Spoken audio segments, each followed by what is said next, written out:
May nagtanong, paano po maging VA? Honestly, hindi agad pag-a-apply ang unang step. Step 1, intindihin mo muna kung ano talaga ang VA.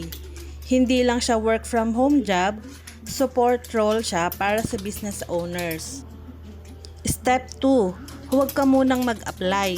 Ang ginawa ko, sumali muna ako sa mga Facebook groups about VA para magbasa, makinig at mag-observe.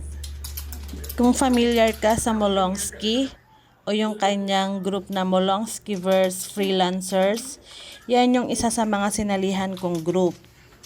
Marami ka talagang matututunan sa mga insight at input ng mga VA na.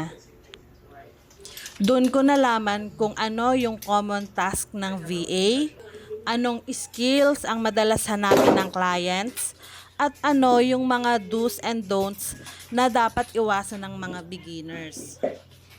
Next step, nag-self-check muna ako. Tiningnan ko kung alin dito yung kaya ko na at alin yung kailangan ko pang pag-aralan.